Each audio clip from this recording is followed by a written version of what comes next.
Hello students, I hope आप सब खैरियत से होंगे। आज का जो हमारा लेक्चर है वो है रोबोटिक्स के बारे में। तो चलिए देखते हैं कि रोबोटिक्स क्या है।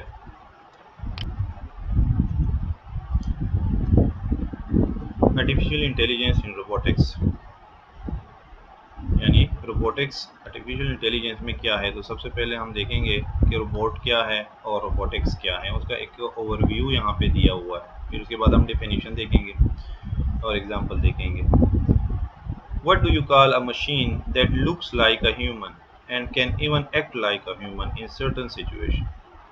ठीक है, आप क्या कहेंगे ऐसी एक मशीन को जो ह्यूमन की तरह दिखती भी हो और ह्यूमन की तरह काम भी करती हो कुछ सिचुएशंस में। सर्टन सिचुएशन यानी ऑल सिचुएशन में तो नहीं कह सकते, क्योंकि ह्यूमन ऑल सिचुएशन में काम करता है, लेकिन मशीन्स की जो कि बात हो रही है तो बाज़ ऐसी जगह भी होंगी जहाँ पे रिस्ट्रिक्शन होंगी, उसमें लिमिटेशन होंगी, वो मशीन परफॉर्म नहीं कर सकेगा। लाइक आप देख लें कि मशीन सो नहीं सकता, ठीक है, मशीन कोई ऐसा और ऐसे ह्यूमन जैसे काम नहीं कर सकता, ठीक है, जैसे खा नहीं सकता, उसका खाना पीना नहीं होता, ठीक है। तो इस तरह के मुख्तलिफ काम हैं जहाँ पे लिमिटेशन आ जाती हैं, तो इसलिए यहाँ पे सर्टन का वर्ड यूज़ किया गया है। क्या आप उसको कहेंगे ऐसी एक मशीन को जो ह्यूमन की तरह दिखती भी हो, लाइक ये आपको नज़र आ रहा है, और परफॉर्मेंस भी दे रही हो, उस तरह के एक्ट भी कर रही हो, तो श्योरली आप यही कहेंगे इफ़ यू गेस्ड रोबोट, ठीक है, रोबोट, यू आर करेक्ट। अगर आपके जहन में रोबोट का लफ्ज़ है तो वो आप बिल्कुल सही हैं। अब रोबोट तो हो गया, अब रोबोटिक्स क्या है। Robotics is a field that deals with the creation and designing of these mechanical human. इन्हीं मैकेनिकल ह्यूमंस, ठीक है, इन्हीं मैकेनिकल ह्यूमंस को क्रिएट करना और डिज़ाइन करना, ये कौन सी फील्ड है, इसको रोबोटिक्स कहा जाता है। रोबोटिक्स की फील्ड में हम क्या काम करते हैं, रोबोटिक्स की फील्ड में हम क्रिएशन करते हैं और डिज़ाइनिंग करते हैं रोबोट्स की, इन्हीं मैकेनिकल ह्यूमंस की। सो आते हैं डेफिनेशन की तरफ। What is robotics? Robotics is a domain in artificial intelligence that deals with the study of creating intelligent and efficient robots। ठीक है, रोबोटिक्स एक स्टडी है, एक ब्रांच है, एक डोमेन है, एक फील्ड है किस चीज़ की, आर्टिफिशियल इंटेलिजेंस की, जिसमें हम स्टडी करते हैं किस चीज़ के बारे में, creating intelligent and efficient robots के बारे में, कि कैसे हमने एक इंटेलिजेंट और एफिशिएंट रोबोट क्रिएट करना है, बनाना है, डेवलप करना है। तो इसके बारे में कंप्लीट स्टडी जो है वो आपकी रोबोटिक्स की डोमेन में होती है, आर्टिफिशियल इंटेलिजेंस के। What are robots? ये तो रोबोटिक्स हो गया। अब रोबोट क्या है? Robot are the artificial agents acting in real world environment. Robots आपके मसनूई एजेंट्स हैं, मैकेनिकल ह्यूमंस हैं, ठीक है, काम करने वाली मशीन्स हैं, just like a human being, जो कि रियल वर्ल्ड में भी काम करती है। इमेजिनरी बात नहीं हो रही, रियल वर्ल्ड में जो एजेंट्स काम करते हैं, आर्टिफिशियल एजेंट्स काम करते हैं, हमारे जो रोज़मर्रा के जो हमारे काम हैं उनमें, दुनिया में आजकल जितने भी जहाँ पे रोबोट्स काम करते हैं, आर्टिफिशियल एजेंट्स काम कर रहे हैं, उनको रोबोट्स कहा जाता है। इमेजिनरी से या इमेजिनेशन से बाहर की बात है ये, रियल वर्ल्ड में ऐसी आर्टिफिशियल एजेंट्स को रोबोट्स कहेंगे। Nowadays robots are becoming smarter and more efficient। आजकल जो रोबोट्स हैं वो स्मार्टर भी हो रहे हैं और मोर एफिशिएंट हो रहे हैं। किस चीज़ की मदद से? With the help of computer science, क्योंकि कंप्यूटर साइंस हमें बहुत ज़्यादा इस चीज़ में नॉलेज दे रहा है, और उसमें जो सबसे बड़ी फील्ड इसके लिए आई है वो है artificial intelligence. So artificial intelligence has played a very major role not only in increasing the comfort of human but also, ठीक है, कहते हैं कि कंप्यूटर साइंस की वजह से ये बहुत ज़्यादा मज़ीद स्मार्टर भी हो रहे हैं हमारे रोबोट्स और एफिशिएंट भी हो रहे हैं। और कंप्यूटर साइंस की वजह से कैसे? कंप्यूटर साइंस में हमारी जो फील्ड है, आर्टिफिशियल इंटेलिजेंस की जो ब्रांच है, आर्टिफिशियल इंटेलिजेंस कंप्यूटर साइंस का, उसकी वजह से इसने सिर्फ ये कि ह्यूमंस को कंफर्ट दे दी है, ठीक है, आसानी दे दी है, क्योंकि एक जगह पे आपको पता है कि एक मशीन जब ह्यूमन के साथ उसके साथ होगी तो वो मशीन उसको ईजीनेस देगी, उसको फैसिलिटी देगी। आपने देखा होगा शॉप पे अक्सर मशीन्स होती हैं, ऐसी मशीन्स होती हैं जिसपे ह्यूमन जो है वो उसकी बहुत ज़्यादा एफर्ट लगती थी पहले हाथ से काम करने में, लेकिन जब मशीन्स आई तो काम आसान हो गया उसका। बहुत सारी जगहों पे आप फर्नीचर की दुकानों पे चले जाएं, आप बड़ी कंपनीज में चले जाएं, वहाँ पे आपने देखा होगा कि मशीन्स लगे होते हैं ह्यूमन की जगह पे। ह्यूमन आपको कुछ ही नज़र आ रहे होंगे, इंसान कुछ नज़र आ रहे होंगे और सारी मशीनें नज़र आ रही होंगी, और मशीन की मदद से वो बहुत ज़्यादा आसानी से चीज़ों को काम कर रहा होता है, टास्क परफॉर्म कर रहा होता है। इसके साथ साथ but also by increasing industrial productivity which include the quantitative as well as qualitative production and cost efficiency। इसके साथ साथ इंडस्ट्रियल प्रोडक्टिविटी में भी बहुत ज़्यादा मदद मिली है, हेल्प मिली है इन रोबोट्स की वजह से, इनके स्मार्ट होने की वजह से। ना सिर्फ कि ये कि वो क्वांटिटी में आपको प्रोडक्शन ज़्यादा करते हैं, वो क्वालिटी भी बेहतर बनाते हैं, उसके साथ साथ आपकी जो कास्ट है वो भी कम लग रही होती है, एफिशिएंसी होती है, कास्ट एफिशिएंसी। फॉर एग्जांपल एक जगह पे अगर 10 बंदे काम करते हैं, वहाँ पे अगर आप एक पावरफुल इंटेलिजेंट मशीन लगा दें तो वो उस 10 बंदों का काम कर लेगी, और उसमें ये होगा कि वो इंसान का ये है कि वो थक जाता है, रुक जाता है, बैठ जाता है, सो जाता है, घर चला जाता है, छुट्टी कर लेता है, लेकिन इंसान की ऑनवर्ड जो मशीन है वो इनमें ये चीज़ें नहीं है, ठीक है। तो वो मुसलसल काम करेगा और क्वांटिटी बढ़ाता रहेगा, प्रोडक्टिविटी ज़्यादा होगी, क्वांटिटी ज़्यादा होती रहेगी चीज़ों की, ज़्यादा से ज़्यादा मिकदार में चीज़ें प्रोड्यूस करेगा। उसके साथ साथ क्वालिटी भी अच्छी होगी, इंसान से गलतियाँ हो जाती हैं चीज़ों में बनाने में, लेकिन मशीन से बहुत कम होती हैं। उसके साथ साथ कास्ट एफिशिएंसी, वही बात है, एक जगह पे 10 बंदे हैं, उसको 10 बंदों को आपको सैलरी देनी पड़ेगी, इसकी जगह आपने एक मशीन फिट कर दिया है तो उस मशीन पे उतना खर्चा नहीं आएगा जितना आपका 10 बंदों को हर माह आपको खर्चा देना पड़ता है। तो ये डिफरेंस है कि आपके जो स्मार्ट रोबोट्स हैं वो आजकल कितने आपको मदद दे रहे हैं चीज़ों में। तो इसकी कंप्लीट इंट्रोडक्शन इसमें हमने देख ली है। नेक्स्ट अब देखते हैं हम क्या है डम्ब एंड इंटेलिजेंट रोबोट्स। दो किस्म के रोबोट्स होते हैं, कि कुछ डम्ब रोबोट्स होते हैं, कुछ इंटेलिजेंट रोबोट होते हैं। जैसे कि डम्ब रोबोट्स हैं, उसके नाम से ज़ाहिर है, हमने पहले जब हम आते हैं तो कंप्यूटर की डेफिनेशन में हमने पढ़ा होता है कि कंप्यूटर इज़ ए डम मशीन। डम मशीन उसे इसलिए कहा जाता है कि वो इंस्ट्रक्शंस पे काम करता है, जब उसको आप इंस्ट्रक्शन देंगे तो वो काम करेगा, जब इंस्ट्रक्शन नहीं देंगे तो वो काम नहीं करेगा, ठीक है। तो ये ही सेम कॉन्सेप्ट रोबोट्स में है। वो रोबोट्स जो हमेशा इंस्ट्रक्शंस पे, कमांड्स पे काम करते हैं और अपने टास्क एग्जीक्यूट करते हैं, और विदाउट कमांड वो नहीं परफॉर्म करते, खुद ब खुद वो इनिशिएटिव नहीं लेते कोई काम का, सेल्फ इनिशिएटिव नहीं होते हैं कि बस ये काम कर लिया। फॉर एग्जांपल वो दीवार की तरफ जा रहा है और दीवार से वो टकराएगा, तो उस टकराने पे अगर आप उसको खुद ही पीछे से किसी रिमोट से, किसी चीज़ से कंट्रोल करते हैं, किसी स्टिक से, जॉयस्टिक से, किसी भी आप गियर से उसको कंट्रोल कर रहे हैं, उसको मूव करते हैं तो ठीक है, अदरवाइज वो वहाँ पे टकरा जाएगा उस दीवार के साथ। तो वो सेल्फ इनिशिएटिव नहीं लेता, वो सेल्फ डिसीजन नहीं लेता कि वो डिसीजन ले कि मैंने यहाँ से घूम लेना है, फिर जाना है लेफ्ट पे या राइट पे या बैक पे आ जाना है। तो डम रोबोट्स ये हैं, these robots have pre defined commands and responses. Pre defined command होते हैं, उसके अंदर ऑनवर्ड जो कमांड ये उसके ऑनवर्ड रिस्पॉन्स देता है। These robots only execute the task when the suitable command is given by the owner, ठीक है। जब भी आप कोई सूटेबल कमांड देंगे तो वो एग्जीक्यूट करेगा। However dumb robots are quite limited in their functionality, इनकी फंक्शनैलिटी भी कम होती है। For example all industrial robots could only be program to carry out a repetitive series of movement. Industrial robots को आपने देखा होगा, जैसे गाड़ियों की बनाने की बड़ी कंपनी है, कारखाना है, उसमें आपने देखा होगा कि एक मशीन लगा है तो वो एक जगह से दूसरी जगह सिर्फ एक ही इक्विपमेंट को पिक करता है और रखता है, पिक करता है और रखता है, तो रिपीटेडली एक ही काम वो कर रहा होता है। उसमें एक ऐसा प्रोग्राम इंस्टॉल होता है जिसमें वो रिपीटिशन में ही सिर्फ काम करता है, इंस्ट्रक्शन उसको दी गई है बस कि आपने यहाँ से एक दरवाज़ा उठाना है गाड़ी का और वहाँ पे रख देना है, तो वही वो बार बार कर रहा होता है रिपीटेडली। और दूसरी एक मशीन होगी, एक रोबोट होगा, वो इंजन उठाएगा। तीसरी एक मशीन होगी, एक रोबोट होगा, वो बानट उठाएगा, कोई चीज़ उठाएगा, या गाड़ी का पूरी बॉडी उठाएगा, या टायर उठाएगा। तो ये सिर्फ एक ही काम परफॉर्म रिपीटेडली कर रहे होते हैं, तो लिमिटेड इन फंक्शनैलिटी होते हैं और इंस्ट्रक्शंस पे काम कर रहे होते हैं। जो भी इंस्ट्रक्शन आप उसको देंगे हर बार तो उसके ऑनवर्ड वो रिस्पॉन्स देंगे। नेक्स्ट आ जाते हैं इंटेलिजेंट रोबोट्स। जैसे इसका नाम ज़ाहिर है, ये खुद ब खुद इंटेलिजेंट है। इंटेलिजेंट जब आ जाती है तो जहानत आ जाती है, जहानत में और डम में बहुत फ़र्क है, ठीक है जी।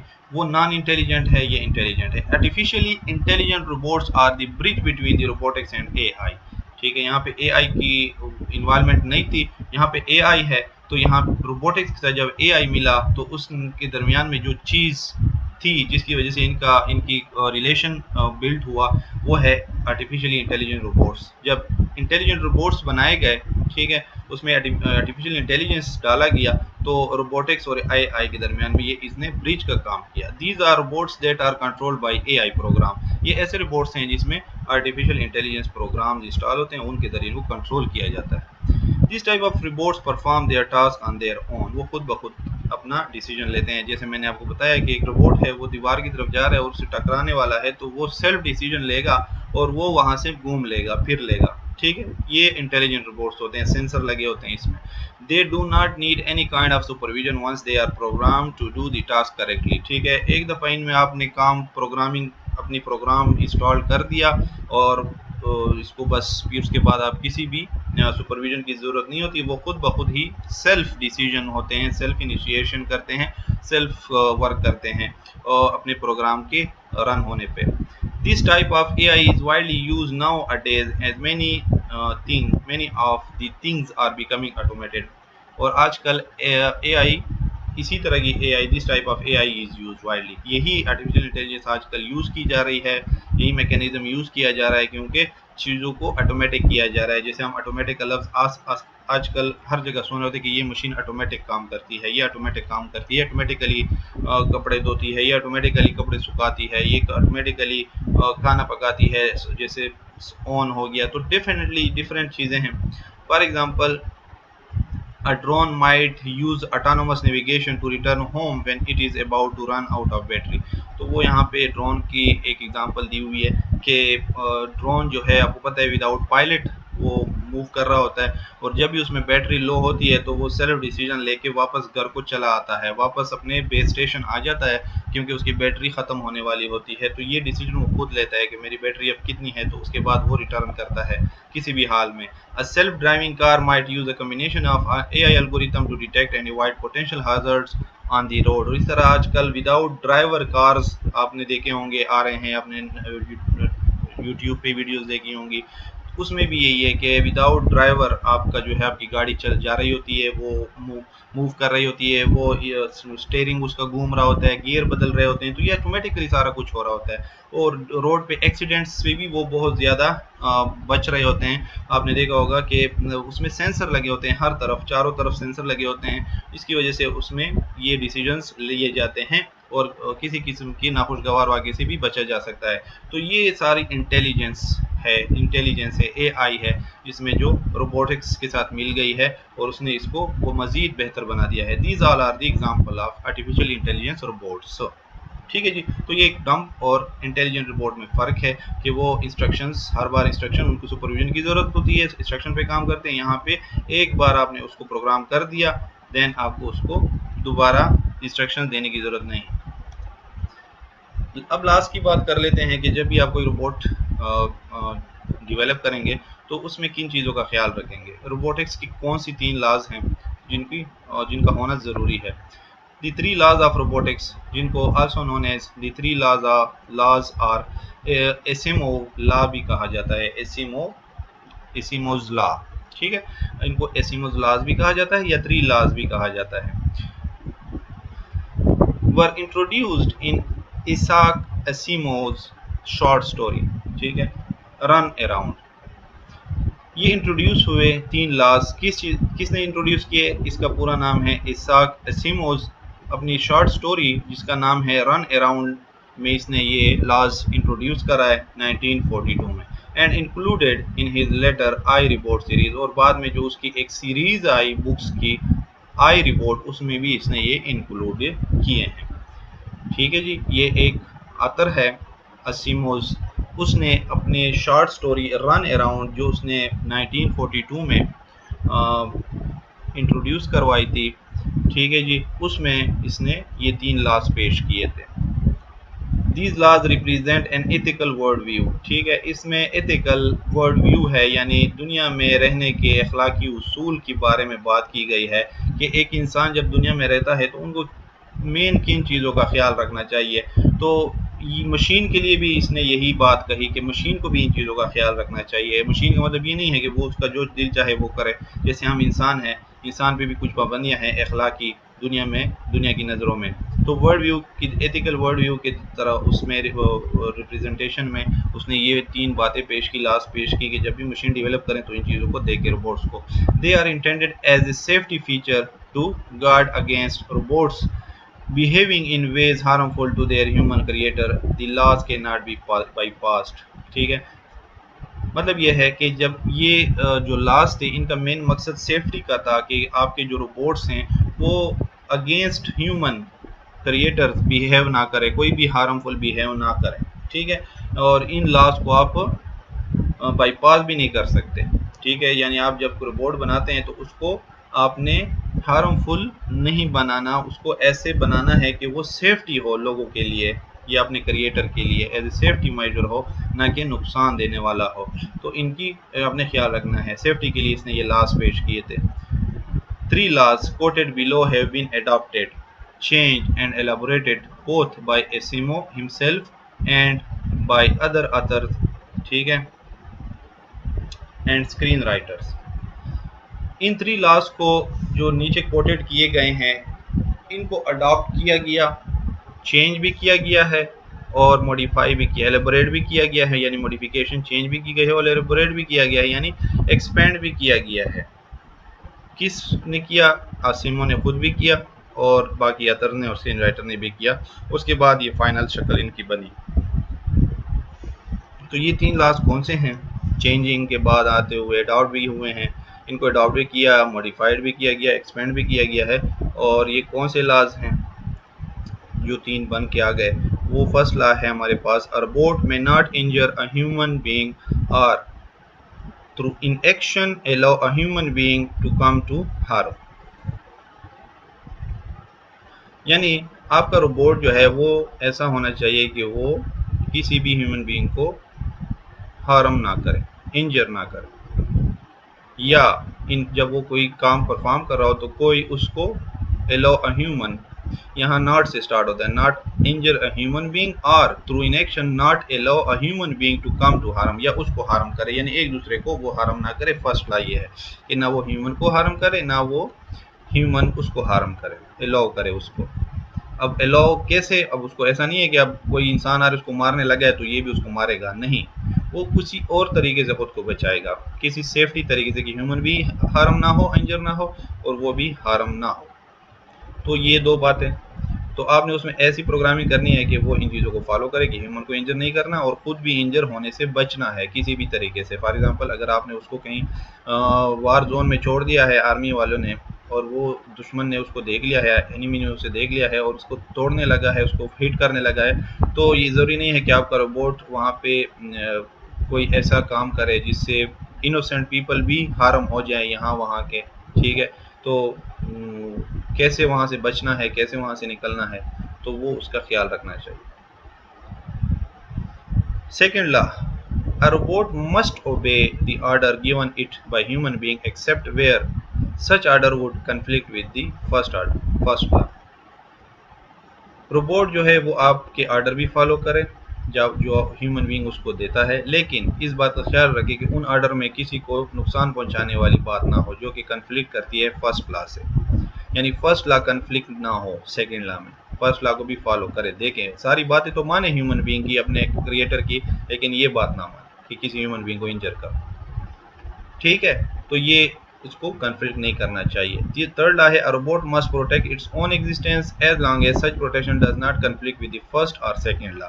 खुद को भी प्रोटेक्ट कर रहा है, खुद की प्रोटेक्शन भी आ गई, खुद को भी प्रोटेक्ट करे, लेकिन ख्याल रखे कि फर्स्ट और सेकेंड लॉ को कन्फ्लिक्ट ना करे, यानी खुद को बचाए लेकिन उसमें इंसानी जान को नुकसान ना पहुंचे, खुद को बचाए लेकिन इंसानी जान को नुकसान ना पहुंचे।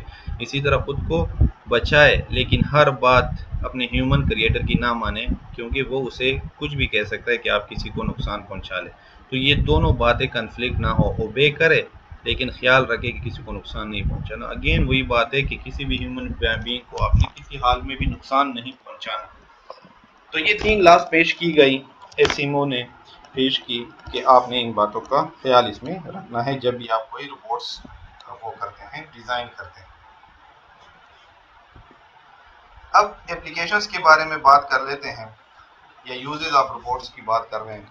कर लेते हैं कि क्या यूजेस है, कहाँ कहाँ यूज हो रहा है आपका robot. Robotics has been helpful in various domain such as industries में बहुत काम आ रहा है। Robots are used for handling materials, cutting, welding, colour coding, drilling, polishing etcetera. ठीक है, इंडस्ट्रीज में ये मुख्तलिफ काम हैं, इनमें ये कहते हैं बहुत ज़्यादा यूज़ किया जाता है। मिलिट्री है, autonomous robots can reach inaccessible and hazardous zones during war. जैसे मैंने पहले बताया कि वार में आपकी जो है, जहाँ ह्यूमन बींग नहीं जा सकते वहाँ पे आपके रोबोट्स जा रहे होते हैं, मूव कर रहे होते हैं। Robots named ducks developed by Defense Research and Development Organization DRDO is in function to destroy life threatening objects safely। ठीक है, ये जो है ऐसा एक रोबोट है जो कि ह्यूमन को जो नुकसान, लाइफ को, ज़िंदगी को नुकसान पहुंचाने वाले ऑब्जेक्ट्स को डिस्ट्रॉय करता है सेफली। जैसे हम देख लें माइंस वगैरह जैसे हो गए आपके, उनके लिए रोबोट्स बने हुए हैं। वो रोबोट जाके माइंस को डिस्पोज करते हैं, मतलब उसकी बम्स को नाकारा बनाते हैं। इस तरह मेडिसिन की फील्ड में है, यूज है इसका। The robots are capable of carrying out 100 of clinical test simultaneously. ठीक है, रिहेबिलिटिंग, ठीक है, रिहेबिलिटेटिंग permanently disabled people and performing complex surgeries such as brain tumors। ठीक है, इसमें आ जाते हैं आपकी रिहेबिलिटेशन जो है बेसिकली क्या है डिसेबल पीपल। ये तो ये बात कह दी कि आपके जो बहुत सारे टेस्ट वगैरह हैं, 100 ऑफ क्लिनिकल टेस्ट हैं, वो ऑटोमेटिक सिमल्टेनियसली आजकल हो रहे होते हैं, एक के बाद दिख रहे। बहुत सारे टेस्ट मशीन्स की मदद से, रोबोट्स की मदद से बहुत जल्दी हो जाते हैं, आर्टिफिशियल इंटेलिजेंस की वजह से बहुत जल्दी हो जाते हैं। रिहेबिलिटेशन परमानेंटली डिसेबल्ड पीपल, यानी ऐसे पीपल जो कि डिसेबल होते हैं, उनके लिए उनकी जो है दोबारा से उनको रिहेबिलिटेट करना, उनको दोबारा से काम में लाना। फॉर एग्जांपल ऐसे रोबोट्स, ऐसी चीज़ें, ऐसी मशीन, जैसे नज़र, आपकी अगर नज़र वीक है, आपकी अगर साइट वीक है, तो उसके लिए भी आपके आंखों के अंदर लेंस वगैरह और मशीन वगैरह और डिफरेंट चीज़ें लगाई जाती हैं। कानों में इस तरह के अगर आपको साउंड नहीं आ रहा तो उसके लिए भी स्मॉल रोबोटिक आर्टिफिशियल इंटेलिजेंस की तरह की मशीन्स हैं, यूज़ किए जाते हैं। तो डिसेबल पीपल, जैसे आपके पाँव से, आपके पाँव काम नहीं कर रहे खुदा न खास्ता, तो आप के लिए मशीन्स हैं, डिफरेंट रोबोटिक टेक्नोलॉजीज़ यूज़ की जाती हैं। तो बहुत सारी रिहेबिलिटेशन हो रही है डिसेबल पीपल के लिए किसी ना किसी शक्ल में। And performing complex surgery such as brain tumour, और इस तरह की अगर कोई ऑपरेशन हैं ब्रेन ट्यूमर्स टाइप के, वो भी तकरीबन आपके रोबोटिक्स और एआई की मदद से किए जाते हैं। The robot rock climber exploration पे बात आ जाती है, यानी दुनिया को एक्सप्लोर करना। Robot rock climber use for space exploration. ठीक है, under water drones use for ocean exploration are to name a few. ठीक है, इस तरह अंडर वाटर एक्सप्लोरेशन अगर आपने करनी है तो नीचे आप एक रोबोट छोड़ दे पानी के अंदर, और सारा आपको बता देगा, सीन सारे कैमरास वगैरह के जरिए दिखा देगा क्या और एक्सप्लोर करके देगा। इस तरह आप अगर एटमॉस्फेयर में जाते हैं तो आप रोबोट्स टाइप कोई चीज़ भेज दें तो वो वहाँ पे सारा जायजा आपको दे देगा, स्पेस एक्सप्लोरेशन आपकी हो जाएगी। तो आपकी यहाँ पे भी बहुत ज़्यादा यूज़ किए जा रहे हैं। जैसे आपकी आजकल आपने छोटे छोटे ड्रोन्स देखे हुए हैं, लोग अपने साथ लेके चले जाते हैं, उसमें हवा में छोड़ देते हैं और वो फिर पूरे इन्वायरमेंट का जायजा आपको दिखा देता है कि क्या है उस तरफ। इस तरह एंटरटेनमेंट है, जैसे डिज्नी इंजीनियर्स जो हैं है वो created hundreds of robots for movie making. Disney के जितने भी इंजीनियर हैं, डिज्नी एक बहुत अच्छी कंपनी है जो हमारे पास एनिमेटेड मूवीज़ और कार्टून बनाती है, उसके जो इंजीनियर हैं उन्होंने बहुत सारे रोबोट्स अपनी मूवी के लिए भी क्रिएट किए हैं, जिससे हम लुत्फ़अंदोज़ होते हैं, एंटरटेनमेंट हासिल करते हैं। तो ये कुछ यूजेस हैं, एप्लीकेशंस हैं रोबोटिक्स की जो हमारी यूज़ हो रही है, हेल्पफुल है हमारी वेरियस डोमेन में। खसूसियात हैं रोबोट्स की, कैरेक्टरिस्टिक ऑफ रोबोट्स क्या हैं। The robots have mechanical construction, form और shape design to accomplish a particular task। जैसे मैंने बताया कि ये मैकेनिकल ह्यूमन हैं, काम करने वाले ह्यूमन हैं। मैकेनिकल का मतलब होता है जो जस्ट लाइक ह्यूमन, हाथों से काम करना। ह्यूमन जो है वो कोई बिजली से नहीं काम करता, हाथों से ही काम करते हैं। जो चीज़ आप हाथों से बनाते हैं, हाथों से काम करने वाली चीज़ें होती हैं वो मैकेनिकल कहलाती हैं। कुछ इलेक्ट्रिकल होती हैं जो कि बिजली से चल रही होती हैं, लेकिन एक मैकेनिकल चीज़ होती है। तो यहाँ पे मैकेनिकल टाइप कंस्ट्रक्शंस हैं। द रोबोट है मैकेनिकल कंस्ट्रक्शन, उसकी कंस्ट्रक्शन जो है मैकेनिकल टाइप है। फॉर्म उसकी यानी शक्ल वगैरह, शेप वगैरह, डिज़ाइन का मैकेनिकल है। To accomplish a particular task, जिसकी वजह से वो कोई भी पार्टिकुलर टास्क को परफॉर्म कर लेता है। उसके हाथ होते हैं, उसकी पाँव होते हैं वो मूव करता है। तो इस तरह की कंस्ट्रक्शन की गई है। They have electrical component which power and control the machinery. उसके अंदर बैटरीज लगी होती हैं, ठीक है, बैटरीज होती हैं, रिचार्जेबल बैटरीज होती हैं, जो किसी भी तरीके से वो रिचार्ज कर सकता है। वो आपका सोलर से भी सोलर सिस्टम भी उसमें आ सकता है या और कोई इलेक्ट्रिकल सिस्टम भी आ सकता है। तो उसके जरिए वो अपनी मशीनरी को पूरा कंट्रोल कर रहा होता है। They contain some level of computer program that determines what, when and how a robot does something। और इसमें अंदर उसके साथ साथ इंटेलिजेंस भी यूज़ की जाती है, ठीक है जी। उसके अंदर कंप्यूटर के प्रोग्राम्स, एआई के प्रोग्राम यूज़ किए जाते हैं जिसमें वो क्या करना है, कब करना है और how a robot does something, और किस तरह कोई काम परफॉर्म करना है। तो ये सारी चीज़ें इसमें होती हैं। तो ये इसकी खसूसियात हैं एक रोबोट की कि वो उसकी मैकेनिकल कंस्ट्रक्शन है। फ़ायदा उसका बहुत ज़्यादा है कि वो किसी चीज़ को हाथ से पकड़ के आपके लिए दे देगा, आपको काम कर रहा होता है, या उसके हाँ हैंड्स होते हैं, उसकी जो है ना फेस होता है, डिफरेंट चीज़ें होती हैं, बातें कर रहा होता है, तो मैकेनिकल होता है। शेप होती है उसकी, इंसानों की तरह की शेप होती है। इसी तरह उसमें रिचार्जेबल बैटरीज लगी होती हैं, इलेक्ट्रिकल कंपोनेंट्स लगे होते हैं जो उसको पावर दे रहे होते हैं, ताकत दे रहे होते हैं। इसी तरह उसमें एआई के प्रोग्राम इंस्टॉल किए जाते हैं जिसको उसके ज़रिए वो सेल्फ डिसीजन, सेल्फ इनिशिएशन लेता है कि क्या करना है और कब करना है और कैसे करना है। तो वो तो थी करेक्टरिस्टिक्स रोबोट्स की। यहाँ पे करेक्टरिस्टिक्स ऑफ रोबोटिक्स है फील्ड की अकॉर्डिंग टू पर्पस। अगर आपने कोई रोबोटिक्स की फील्ड में जाना है तो उसकी क्या क्या करेक्टरिस्टिक होंगी वो देखेंगे हम। तो अच्छा जी, तो ये अब करेक्टरिस्टिक है रोबोटिक्स अकॉर्डिंग टू पर्पस। अगर किसी पर्पस के लिए आपने रोबोट को डिज़ाइन करना है तो आपके रोबोट में क्या क्या चीज़ें होनी चाहिए, ठीक है। Robot has these essential characteristics. आपकी रोबोट की ये करेक्टरिस्टिक्स होनी चाहिए किसी पर्पस के लिए। अगर आप यूज़ उसको डिज़ाइन कर रहे हैं या जो भी उसमें कर रहे हैं, डेवलप कर रहे हैं, तो उसकी क्या करेक्टरिस्टिक होनी चाहिए। आपने रोबोटिक्स की फील्ड में क्या क्या बातें उठानी होंगी किसी पर्पस के लिए अगर आपने रोबोट बनाना है स्टडी में। सबसे पहले है sensing. First of all your robot would have been able to sense its surrounding. आपके रोबोट में ये क्वालिटी होनी चाहिए कि वो अपने सराउंडिंग को सेंस कर सके, टेम्परेचर सेंस कर सके, वो हार्मनेस सेंस कर सके, वो वेदर कंडीशन सेंस कर सके, वो डिफरेंट चीज़ों को सेंस कर सके। गिविंग योर रोबोट सेंसर, आपने उसको क्या रखना है उसमें, लाइट सेंसर यानी उसमें आइस उसकी होनी चाहिए, touch and pressure sensor hands होने चाहिए, केमिकल सेंसर यानी नोज होनी चाहिए उसकी, हेयरिंग एंड सोनर सेंसर यानी एयर होना चाहिए उनके, एंड टेस्ट सेंसर और टग होनी चाहिए। Will give your robot awareness of its environment. ये सारे सेंसर आपने उसमें लगाने होंगे। उसमें बात आ जाती है उसके बाद movement. A robot need to be able to move around its environment whether a rolling on wheel, walking on legs. A robot need to be able to move, आपने उसमें मूवमेंट डालनी है। A robot need to be able to move around its environment, अपने movement कर सके ताकि वो अपने आप को बचा भी सके, वो ज़्यादा से ज़्यादा एक्सप्लोरेशन भी कर सके। वेदर वो रोलिंग करता है ऑन व्हील्स, उनकी व्हील्स हैं, या वो वॉक करता है लेग्स के ज़रिए। आपकी उसमें मूवमेंट होनी चाहिए, रोबोट्स में मूवमेंट होनी चाहिए, खसूसियात होनी चाहिए।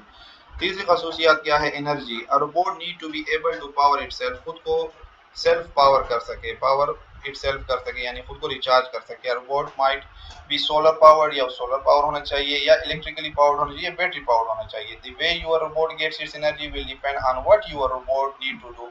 ये डिपेंड करता है कि आपका रोबोट कौन सा काम कर रहा है, तो उसके मुताबिक आप करें। अगर वो धूप पे काम कर रहा है, बाहर काम कर रहा है, तो आप उसको सोलर सिस्टम उस पर लगा दें। अगर वो कमरे के अंदर है तो वो बैटरी पर लगा दें, सॉरी इलेक्ट्रिकली कर दें।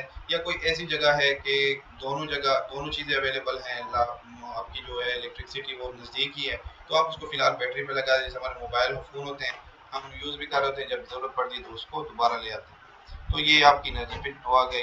इसके बाद इंटेलिजेंस आ जाती है, ये खसूसियत भी होनी चाहिए। A robot needs some kind of smarts, ठीक है, आपके रोबोट स्मार्ट्स भी होने चाहिए कुछ हद तक। This is where programming enter the picture, और यहाँ पे आपकी प्रोग्रामिंग की बात आ जाती है, क्योंकि जहाँ पे प्रोग्रामिंग की बात आएगी तो डेफिनेटली वहाँ पे कुछ ना कुछ इंटेलिजेंस की बात आएगी। अब programmer is the person who give the robot it's smarts, ठीक है। यही प्रोग्रामर जो है, जो पर्सन है, लोग जो हैं, ये ऐसी प्रोग्रामिंग करते हैं कि आपके रोबोट्स को स्मार्ट बना देते हैं। The robot will have to have the robot will have to have some way to receive the program so that it knows what it is to do, ठीक है। आपके उसमें रोबोट में कुछ ना कुछ ऐसे वेज होंगे जिसके ज़रिए वो अपने प्रोग्राम्स को ले सके, उसमें आप प्रोग्राम डाल सकें और उसके बाद उसे पता हो कि उसने क्या करना है। तो ये कैरेक्टरिस्टिक्स हैं अकॉर्डिंग टू पर्पस रोबोटिक्स की। और उससे पहले जो थी वो स्पेसिफिक कैरेक्टरिस्टिक हैं वो सिर्फ रोबोट की। तो ये हमारा आज का जो था ब्रीफ लेक्चर है, उम्मीद है आपको समझ आ गई होगी। Thank you so much. इंशाल्लाह नेक्स्ट लेक्चर में मिलेंगे। अल्लाह हाफिज़।